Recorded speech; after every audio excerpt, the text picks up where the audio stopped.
大家好，现在是12月20号，星期六的晚上。现在这个大家肯定跟我一样都在想啊，天然气到底它跌到底了吗？因为过去一周啊，这个有会员朋友也问我说，这个是不是可以买了，到底了？但是我的感觉都是再等等，因为我过去几天的想法呢，就是这轮的下跌啊，从12月8号到周四啊，最大的跌幅超过30%。既然跌幅这么大，它跌的原因是什么呢？是因为天气。那么天气就是说预期往后会变暖，但是目前啊，看到1月4号还是没有冷的这个迹象。后面我也会给大家比较详细的分析一下天气。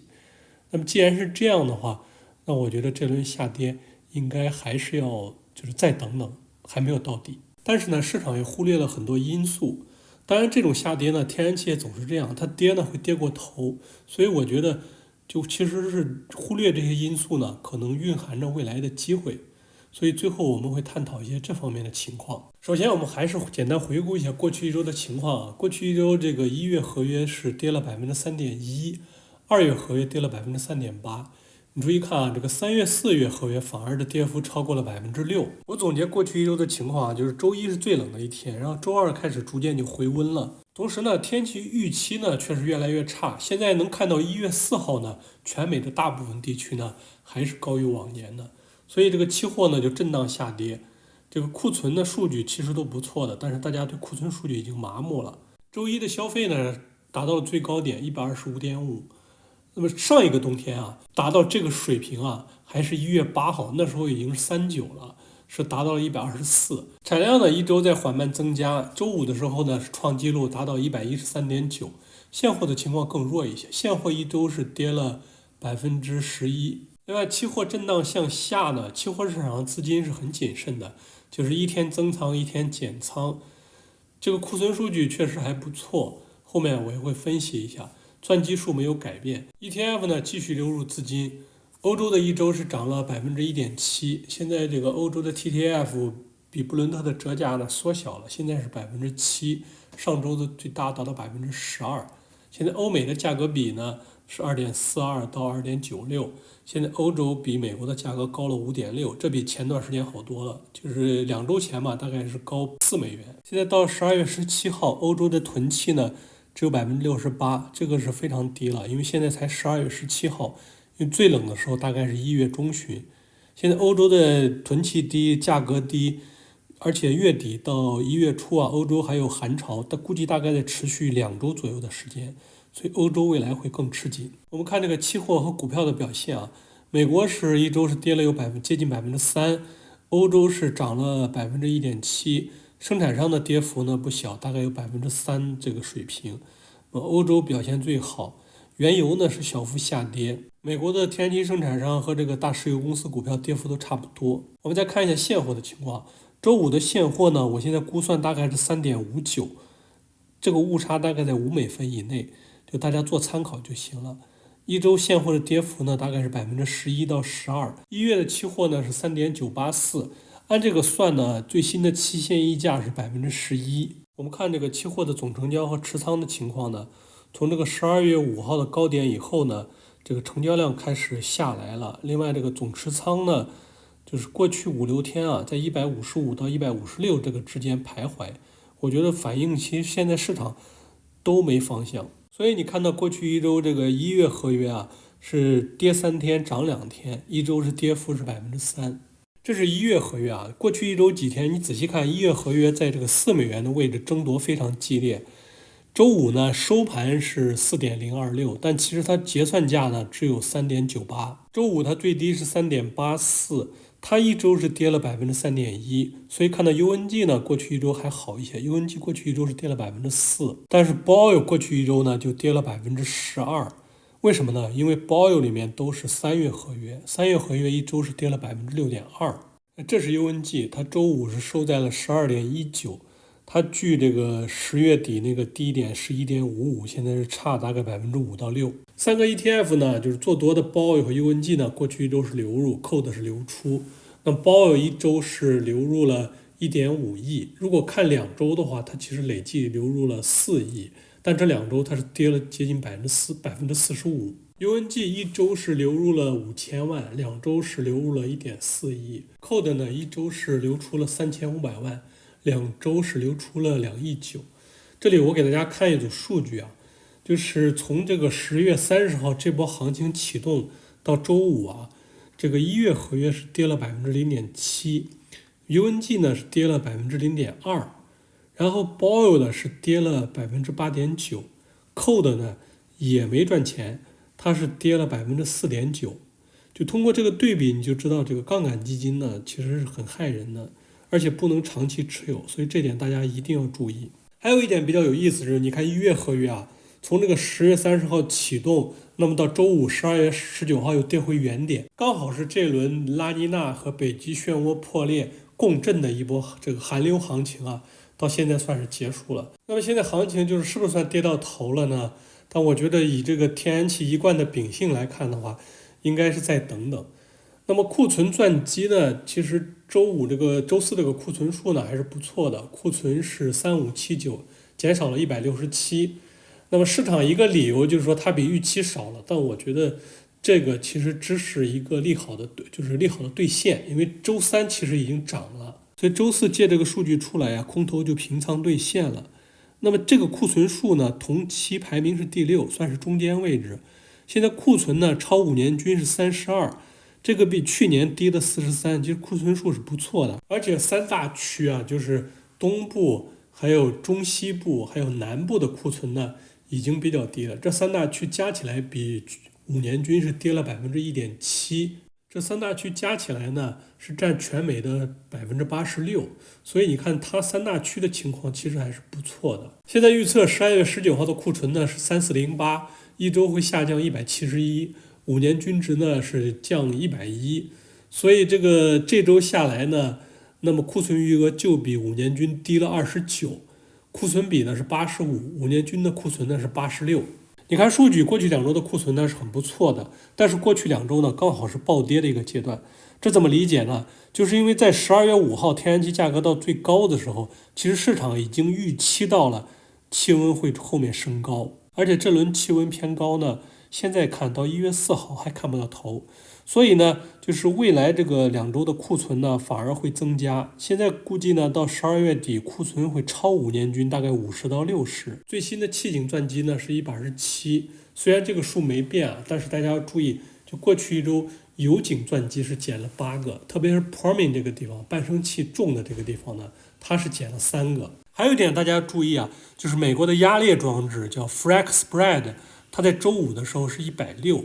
那么11月21号最高的时候是179，这说明在美国由于油价低造成的减产正在发生，它可能相应会减缓半升气的产生。我们再看一下北美气温图，这是最近3天的12月18号的预测，它是预测到截止1月2号的。北美的低温区域就是在加拿大的西偏北部和阿拉斯加，你看这片蓝色啊，已经好久了，它下不来。而你看美国的大片地区都是红色和橙色为主，这代表着高于往年。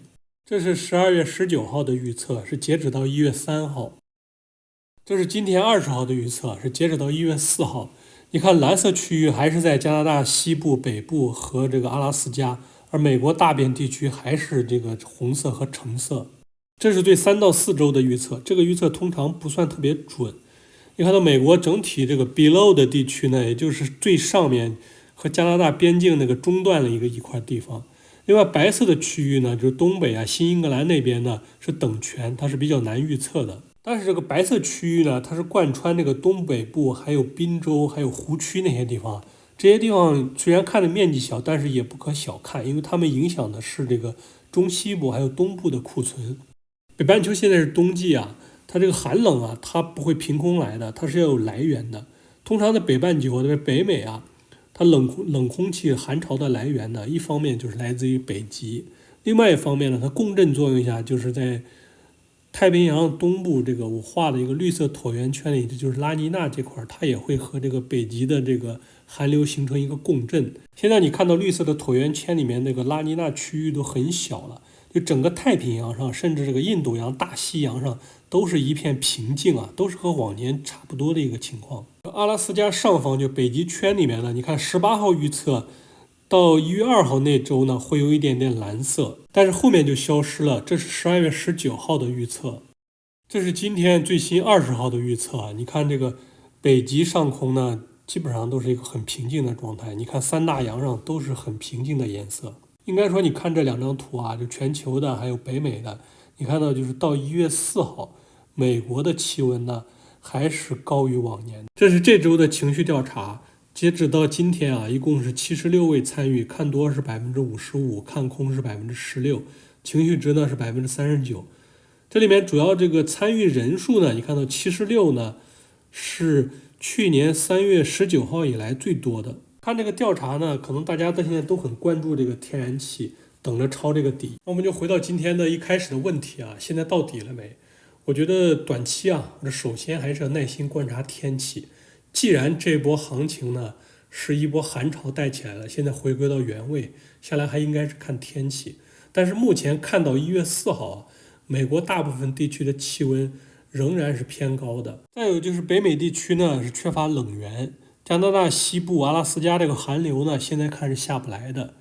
未来第一线希望呢，我觉得应该是1月9号啊，按照这个节气会进入39，这个观察的时间窗口呢，应该是在12月24号那个差不多那个时候，那时候气温也是偏高的。24号那天只有半天交易，成交量应该会很低，情绪也会很差。我感觉到那时候可能会出现希望，因为我相信现在的天气模型啊，在未来3-5天内啊会发生一个大的变化，不可能一直这样平静。第二线希望呢，我觉得大家一定要记得，现在冬天刚开始，后面总会有更低温的，因为到1月9号进入39，那么1月中下旬、2月上旬还会有更低的时候。还有呢，我觉得现在市场其实忽略了一些东西，我们再看稍微远一点啊，就是一个现在库存不差，前面我分析过，三大区的库存呢已经比较低了，当然南部库存比5年均略高一点。还有就是现在产量极高，周五这个产量又创纪录，但是现货市场呢，我的经验来判断，现在基本上还是正常的。而且周五最新这个3月合约、4月合约分别是3.19和3.17，这个贴水很大，因为3月合约它在2月份会是个主力合约，所以你看远一点啊，就是2月中上旬的时候，这个3.19这个价格呢，你说高还是低？我们且不说这个价格高低啊，我们再看就是现在油价很低，现在油井钻机减少非常明显。刚才我也提到，半升期未来会减少的。如果遇到这个1、2月份出现短暂的极寒呢，会出现暴涨的。还有呢，就是 LNG 的增量啊，这个月底开始进入释放期。现在比较近的一个项目就是 Golden Pass， 埃克森美孚它这个项目呢，也就是未来1-2星期开始释放，那么在2、3月份会集中上来。结合这个时间表啊，如果1月下旬、2月上旬有一波短暂的寒流啊，这样会出现供给和需求的两方面冲击，那就会有一波行情。还有一点呢，就是 AI 的燃气需求呢，它会在26年会有一波小的兑现，或者说2波，就是夏天这个 ERCOT 这个网，还有是冬天 TVA 这个网。大家可以看这个 GE Vernova它的股票走势啊 ，GEV 代码，它是从24年的8月开始启动，它的主要一块业务就是这个天然气的燃气轮机，就发电用的。它从24年8月启动，那时候它开始接大量订单。按这个建设周期呢，它的首批小型的燃气轮机呢，可能会在26年的夏季投入使用，那时候会对天然气的需求有一些影响。当然，这个26年这个夏冬这2批投入呢，其实对需求的影响不算太大，但是更多是在个心理和情绪层面上。这个 GEV 的股价呢，它从24年的8月到前段时间啊，最大的涨幅有300%，就相当于翻2番，市值达到1800亿美元。其实目前看，在美国实实在在的发电呢，还是天然气，天然气大概占美国发电的40%到42%。GEV 接这些订单呢，就是数据中心和 AI 建设所带来的。所以说现在到底了吗？我觉得应该是快了，但是还要耐心去观察天气。如果我们现在回看这波行情啊，从10月30号到目前呢，相当于炒了一波这个寒流以后呢，回到了原点。就未来几天啊，可能会因为下跌的惯性啊，还有就是气温越来越高啊，对人的心理影响很大。天然气它不排除再破前低的可能性。